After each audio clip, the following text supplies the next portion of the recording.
हरे राम राम राम हरे हरे, हरे कृष्ण कृष्ण कृष्ण हरे हरे, हरे राम राम राम हरे हरे। मेरे मित्रों, सुंदर कांड का ये प्रसंग आपके जीवन के प्रसंग से मिलता जुलता है। जैसे सीता जी का पता लगाने के लिए सारा बानर दल, भालू सब समंदर के किनारे पहुंच गए। स्वयं प्रभा जो गुफा में रहती थी अपने योग बल से वहां पहुंचा दिया। विशाल समंदर को देख करके सब हताश निराश हो गए।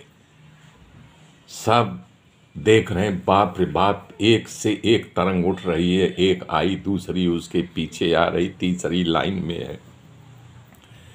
ऐसे आपके जीवन में अथाह तरंगे उड़ती बैठती रहती हैं कि लोग घबरा जाते हैं। जैसे बानर समुदाय घबरा गया कि हे राम, इन तरंगों को किनारा तो दिख नहीं रहा है, तो तरंग हमको उठा के फेंक देंगे। सब अपने अपने बाहुबल का अनुमान लगाना शुरू कर दिए। लास्ट में निचोड़ निकाले कि हमसे नहीं होगा।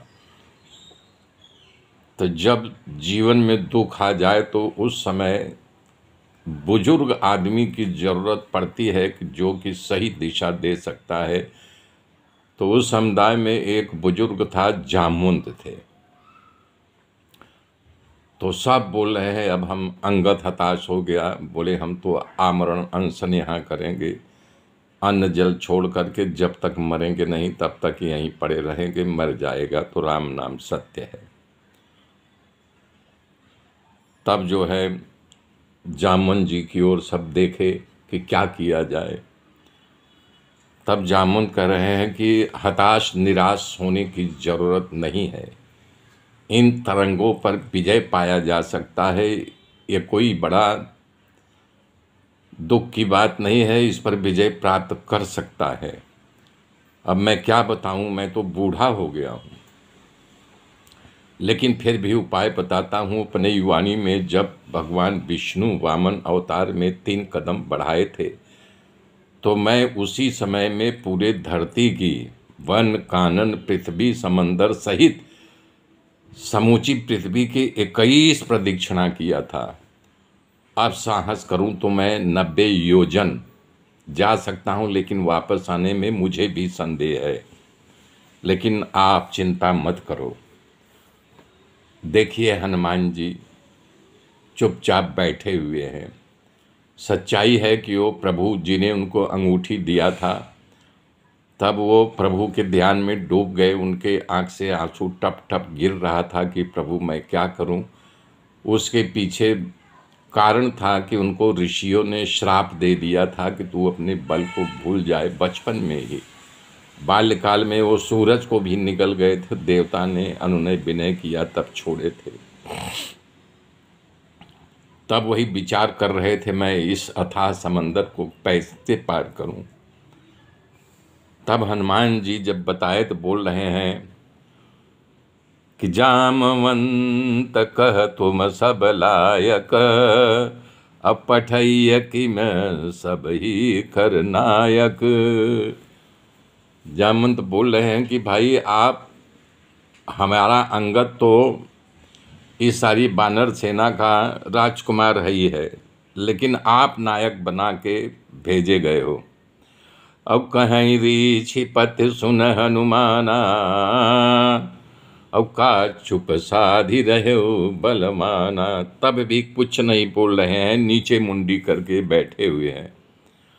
फिर उन्होंने आगे कहा, अरे पवन तनय बल पवन समाना, अरे तुम अपने पिता पवन के समान ही हो।